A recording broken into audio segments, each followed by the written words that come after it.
a mí me gustaría complementarte el asunto de la negociación. A ver, yo soy una persona operativa. Mi nombre es Magalí Meda, jefa de campaña de María Corina Machado y después jefa de campaña de Edmundo González Urrutia. Nunca he querido en mi vida ser una figura visible, todo lo contrario, todo lo contrario. El régimen se ocupó de simplemente ponernos en la palestra. Mi contraparte era Jorge Rodríguez, jefe de campaña de Nicolás Maduro. Pero qué cómodo hacer una campaña en donde metes preso el día que nosotros, fíjense, en el mes de enero metieron preso a 4 jefes de campaña de 4 estados venezolanos. Luis Camacaro, Guillermo López, Juan Freites y Emil Brand. 4 estados muy importantes. El 20 de marzo le dan orden de captura y se llevan a Henry Alviares, jefe de organización del Partido 20 Venezuela, y a Dinora Hernández, líder política y diputada de la República. Nos dan orden de captura. Imagínense ustedes, yo soy la jefa de campaña del candidato de la contraparte, de quien ejercía el poder, y me dan orden de captura. ¡Qué cómodo! Bien, bravo, Jorge. Qué valiente, vale. Qué bonito hacer una campaña así. Pero a pesar de esa orden que diste tú y que ejecutó el fiscal de la República, porque hay que decirlo, Tarek William Saab en su micrófono ha acabado la vida de más de 3.000 familias. Niños presos, niños con características especiales. Todas las líneas las pasaste, Tarek, por orden de Diosdado Cabello. Todas las líneas las cruzaste por orden de Nicolás Maduro, incluyendo meter presa a la jefe de campaña y además al equipo directivo, jefa de comunicaciones, jefe del área internacional, jefe del área electoral y jefe político. Ajá, pero qué cómodo. María Corina perseguida en cada rincón, en cada estado. Las vejaciones más terribles. No había una posada donde se quedara que no metían presa a la familia. Ajá, pero y todavía les vamos a creer a Diosdado Cabello donde dice que nosotros fuimos parte de una negociación. Por favor, lo único que hacen es mentir, pero mienten con las armas. Nosotros estuvimos 412 días rodeados, sin dormir. Hacía rondas 76 años y hacía rondas a las 3 de la mañana con una linternita, apuntando a todos estos hombres armados. En una casa de al lado confiscada, todo un comando montado. Y todavía le vamos a creer que es una negociación. De verdad. Ellos mataron la posibilidad de un salvoconducto apenas entrando. El 28 de marzo estaban listos los salvoconductos para nosotros salir. Y Diosdado dio la orden que no salíamos. Esa es la verdad. Jamás nos iban a dar unos salvoconductos. La diplomacia no estuvo a la altura. Se tocaron puertas, se mandaron cartas y se comportaron cobardemente. Y cuando estamos viviendo en tiranía, hace falta hombres y mujeres valientes en los cargos que representan, porque de lo contrario, entonces no asuman esa responsabilidad. El diplomático que está en Caracas hoy tiene que entender que tiene la responsabilidad de salvar vidas. No debe de ir a cócteles ni a hacerle aplausos a los que dicen que esto es una negociación. No más. Aquí se han pasado todas las rayas rojas. Esto no es sostenible. No es sostenible. No es normalizable la situación de Venezuela. No lo es. Solamente es, insisto, Venezuela solamente es liberable. Entonces yo les pido, no le crean a Diosdado Cabello, no le crean a Nicolás Maduro. El sistema del régimen está quebrado completamente, pero hay una represión brutal y eso es lo que estamos enfrentando y eso es lo que nos tiene a nosotros aquí. Porque ahí hay muchísima gente que no quiere eso, que no son malandros, que no son criminales, pero que tienen miedo. Entonces, a los venezolanos, esto no es una lucha solo de nosotros, las guacamayas, o de María Corina, que está en clandestinidad, dedicando todas las horas de su vida a las familias que están padeciendo esta angustia. Es una responsabilidad de todos, pero también de ustedes, de enfrentarlos con mucha claridad, enfrentar a los lobistas, enfrentar a los que dicen, a todos ellos. Porque cuando se trata de libertad de un pueblo y se están llevando las vidas de las personas, como a Fernando Martínez Mótola y como a muchos que murieron, no de hoy, porque tenemos muchos que han muerto en el año 2012, en el 2014, en el 2017. A todos ellos los vamos a reivindicar, porque Venezuela tiene 26 años luchando. pero nunca como hoy, hemos estado alineados completamente en liderazgo, en claridad, en ruta, en tiempo y sobre todo en soberanía. Porque lo que contaba Humberto, ese resultado con las actas es una prueba de la verdad. Y nuestras Fuerzas Armadas están obligadas a hacer valer ese resultado y poner a Edmundo González Urrutia en la silla de Miraflores. Esta situación que estamos viviendo los venezolanos no es normalizable. No es normalizable. Venezuela solo es liberable. Así lo dejo. Venezuela es solo liberable. Te doy la palabra, Pedro. Gracias. Tengo que tener el micrófono, ¿verdad? Sí, claro. ¿Dónde estamos? Bueno, sobre lo que preguntaba David, no solamente es que lo negamos categóricamente, sino que al final, si eso fuera cierto, hubiera alguna prueba y el régimen no ha podido demostrarlo. Es absolutamente falso que esto haya sido producto de una negociación.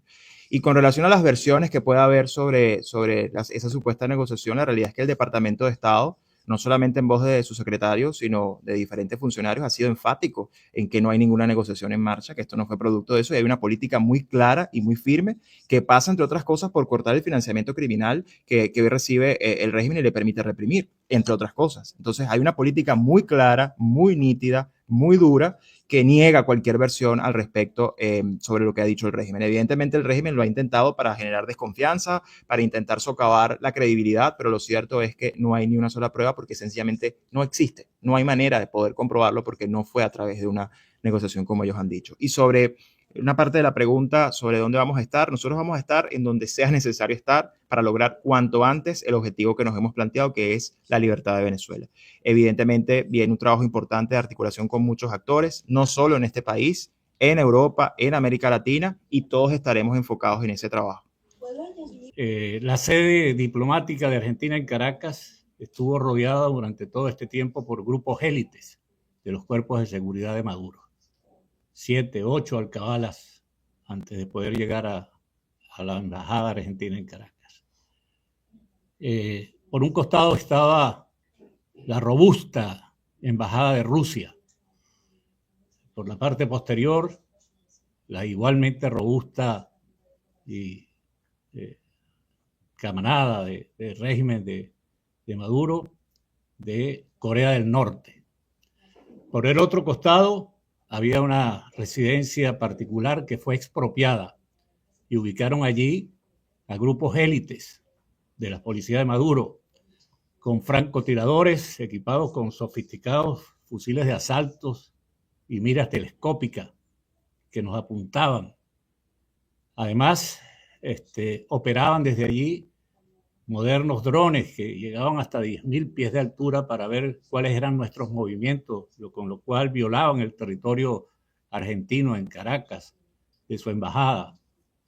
Por si fuera poco, ubicaron perros, jaurías de perros de la raza Rottweiler y pastores alemanes entrenados para atacarnos, lo cual también hay evidencias.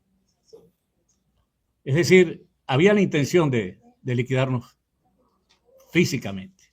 Y políticamente ni hablar, como ha dicho Magalí, lo ha refrendado Pedro Urruchurtu. Nosotros tuvimos en la embajada la responsabilidad de dirigir una campaña electoral exitosa, nítidamente ganada por Edmundo González Urrutia.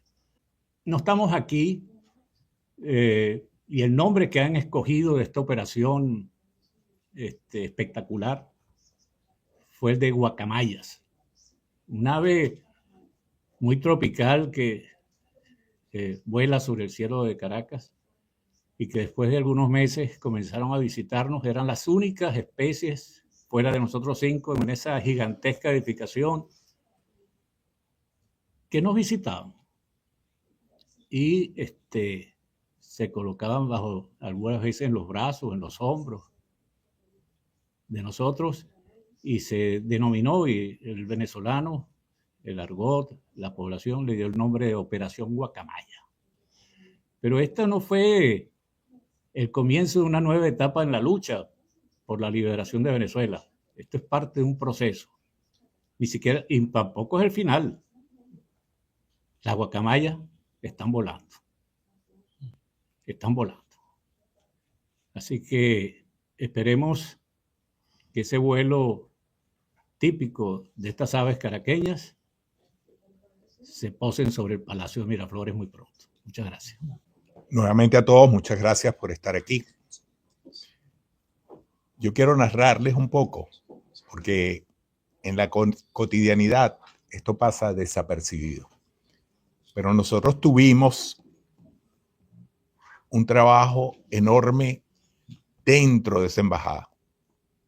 Le ganamos una elección a un régimen policial, represivo, donde no hay libertades, donde todo lo controla el régimen. Y no cualquier elección. Saquen ustedes cuentas cuando a un dictador en dictadura alguien le ha ganado con 40 puntos de ventaja y con 11 millones de electores votando por ese candidato. De 12, porque los otros 8 no estaban en Venezuela y no votaron. Lo que hicimos, yo creo que va a ser estudiado de ahora en adelante. Organizamos de manera precisa casi 600,000 personas. Cubrimos absolutamente todos los centros de votación. Al final del día solo faltó un 1% de los centros. Hicimos un estudio detallado de cómo nos ganaban, dónde nos ganaban, por qué nos ganaban, qué podíamos hacer para evitarlo. Y desarrollamos un esquema que estamos seguros no solo va a servir para Venezuela, sino para el resto de los países de Latinoamérica donde se aplica el mismo modelo. Ya estamos trabajando en eso. Cuando la gente desea las cosas, cuando la quiere, cuando lo más importante es la libertad, se pueden hacer las cosas. Mañana en Venezuela hay una elección. Algunas personas se atrevieron a ir a esa elección y creo que es absolutamente despreciable. Ninguna de estas cosas que les estamos hablando que se hizo se está haciendo. No hay absolutamente ningún tipo de control. Estamos ante la represión más brutal de los últimos años en el país. Eso lo que es una comedia, una parodia. Y aún así, la gente está dispuesta y estamos seguros que eso va a ser un fracaso absoluto. Y básicamente lo que va a demostrar es que el pueblo venezolano sigue con su intención de ser libre y que lo vamos a lograr. Muchas gracias. Bien, buenas tardes a todos. Gracias por estar acá. Continuando con lo que decía Magalí, yo quiero comenzar agradeciendo, por supuesto, y lo hemos hecho en público y en privado, en primer lugar al gobierno de Argentina, que desde el primer día tomó la decisión de acogernos, sabiendo que eso para nosotros significaba la diferencia entre la cárcel, la muerte o la vida en una libertad a medias, en el lugar en el que pudimos estar refugiados durante 14 meses sin imaginar que se iba a convertir en un secuestro de 14 meses. También es importante agradecerle a la Cancillería de Brasil, porque al final nosotros estamos convencidos de que la presencia de esa bandera en la sede diplomática en la que nosotros estábamos hizo una diferencia, probablemente inhibió de locuras mayores y estamos convencidos de que eso marcó la diferencia en nuestra protección y en nuestra estancia allí.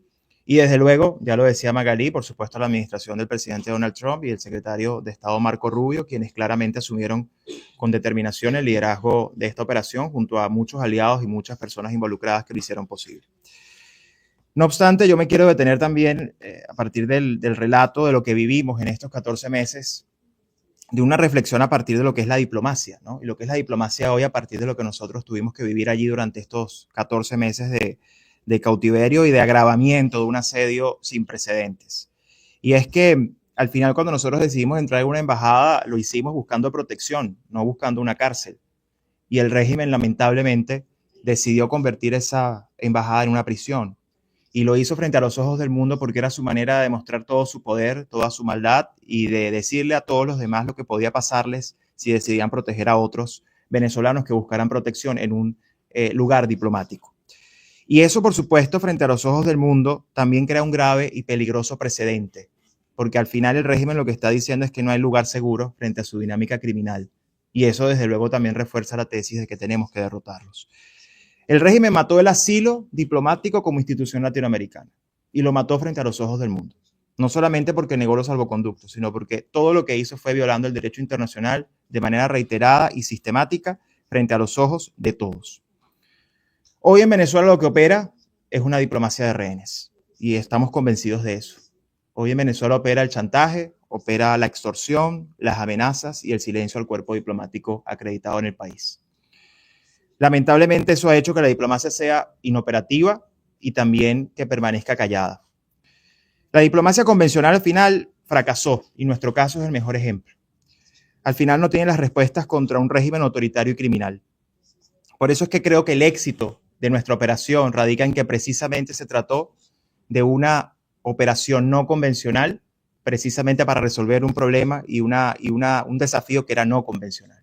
Y ese fue el éxito de esa operación. Bueno, muchísimas gracias por estar aquí. Yo quiero arrancar diciendo que yo soy testimonio de que el régimen es vulnerable, no una, 2 veces.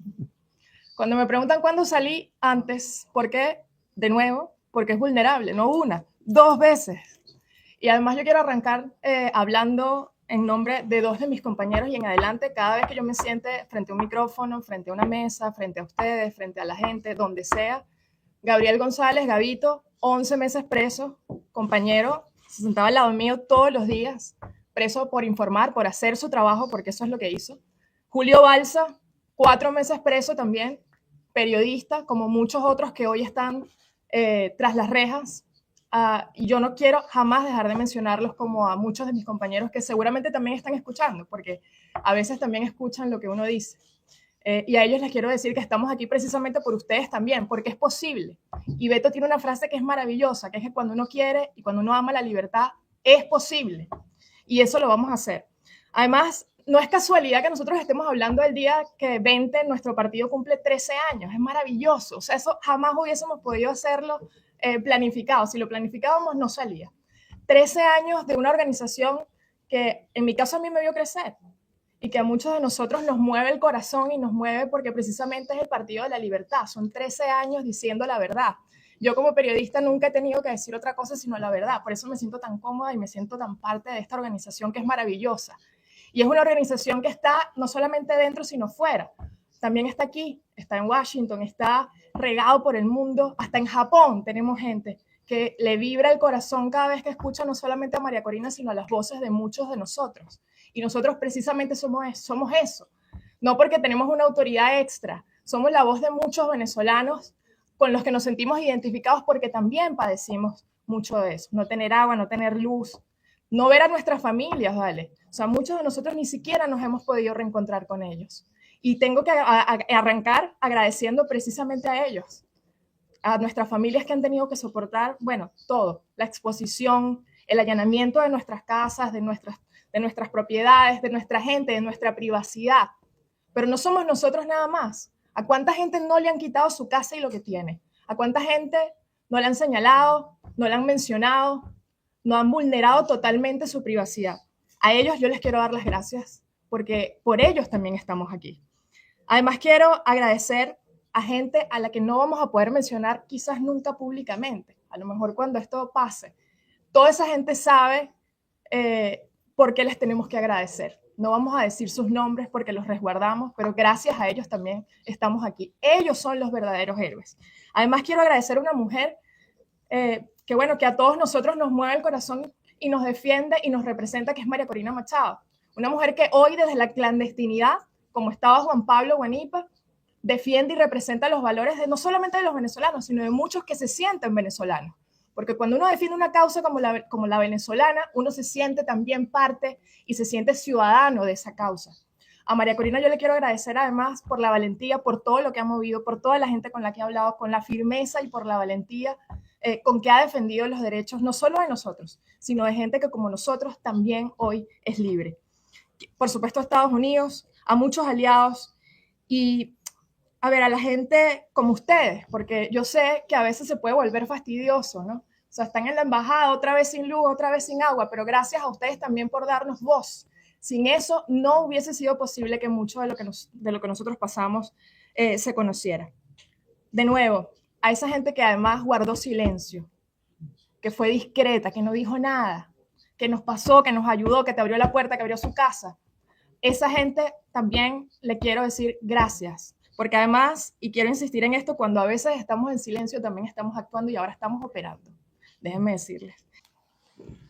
Sí, en relación con la reunión que sostuvimos ayer, que fue muy importante, yo creo que además fue una reunión muy sincera en el sentido de que hay una coordinación que está funcionando, ahí hay un trabajo que está avanzando, fue una oportunidad para ratificar eso, hay plena confianza en el liderazgo de María Corina Machado y Edmundo González Urrutia al frente de esta estrategia, es una estrategia coordinada, esta operación lo demuestra, y no solamente esto, todo lo que está ocurriendo a nivel de la política exterior de los Estados Unidos hacia Venezuela, y eso está pasando.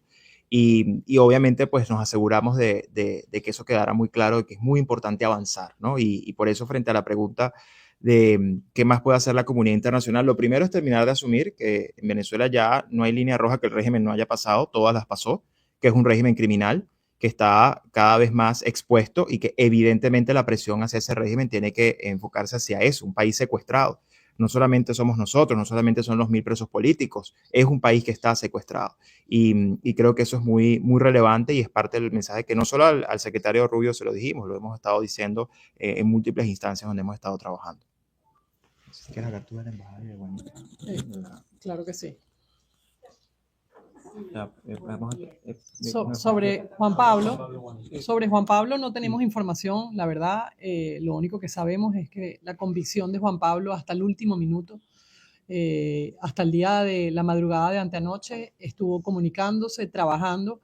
Recuerdo que nosotros pusimos al servicio del país, junto a los factores políticos de la Unidad Democrática y los líderes de todos los partidos que están comprometidos con la libertad de Venezuela, las organizaciones, el movimiento político, la fuerza política VEN.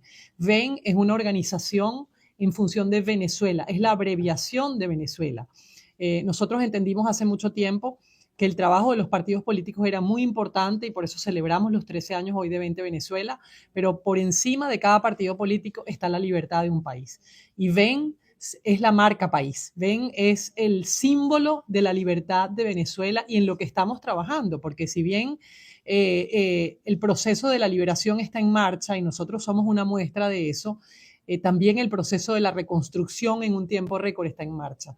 Nosotros estamos trabajando en todos los ámbitos y María Corina dedica su tiempo, yo creo que más de 18 horas al día, en la construcción de ese modelo que viene para Venezuela los primeros 30 días, los primeros 50 días, los primeros 300 días y así sucesivamente.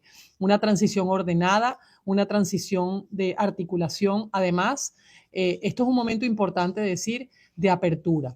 En este momento, como decía antes, el proceso de liberación de Venezuela requiere que se separen todos los que no son criminales y pasen y den un paso adelante y se unan a la reconstrucción de Venezuela y a la liberación de Venezuela desde la integración de lo que significa una Venezuela de bien, democrática y amplia para todos los venezolanos.